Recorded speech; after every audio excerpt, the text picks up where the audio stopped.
Pati si Yuan, kinukumbinsi na ng babaeng yun. Bini-brainwash si Yuan para makuha yung simpatsya niya. Don't worry about Yuan. Hindi madaling magpauto yun kay Ina. Pero, paano pag hindi pa rin tumigil si Ina? I mean, yes, napaalis na siya dito, but how are we so sure na hindi siya gagawa ng paraan para makita si Lola Aurea? Or si Yuan? May point si Amy. Kailangan ni Ina ng distraction para tuluyan na niyang i-divert ang attention niya away from Madame Aurea. Yeah, tita, but how can we do that? Kasi napaalis na siya sa kumpanya, napaalis na rin siya sa bahay. Ano bang gagawin natin? Leave it to me. Alam ko na kung ano ang major distraction ni Ina. Her greatest weakness.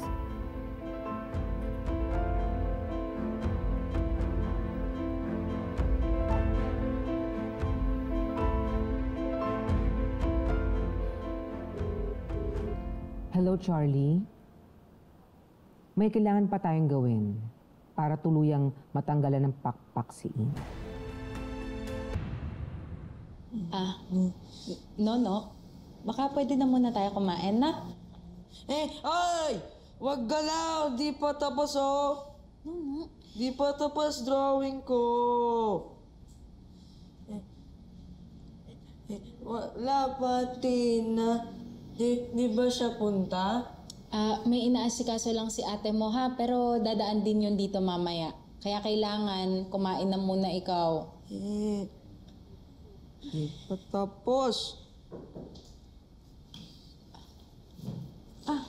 Hi, good evening. Hello, good evening. Yes, si Ina ba? May pipirmahan? Hindi, wala. I just want to inform you na may tumawag sa finance office na taga Dela Costa Food Corp.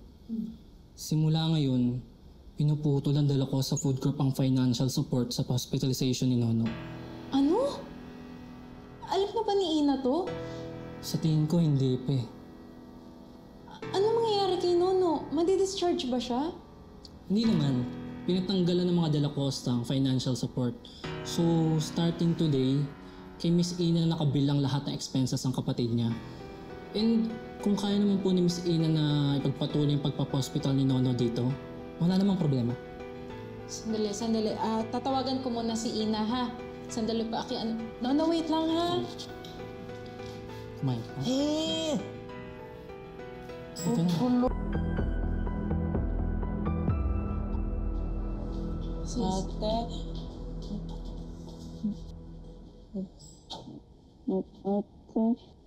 Ate, sabi nila alis daw ako dito. Sis.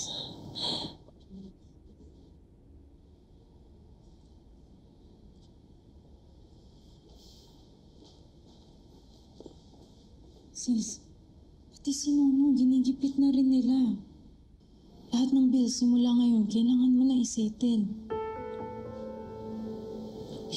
Yun nga paano? Wala na akong trabaho. Natitira kong pera, natitira kong ipon, hindi nakakasya sa amin ni Nono, lalo na ngayon. Wala na rin kami matitirahan. Sabi ng nurse kanina, kung hindi mo na kayang bayaran yung mga darating pang bills, it's either ilipat mo na muna si Nono sa public hospital or iuwi mo muna siya. Sis, mas mapapagastos ka pag patuloy pa rin naka-confine dito si Nono. Di ba inaantay pa naman natin kung kailan siya lalakas para sa operasyon niya? Baka mas makakabuti kung iuwi mo muna siya.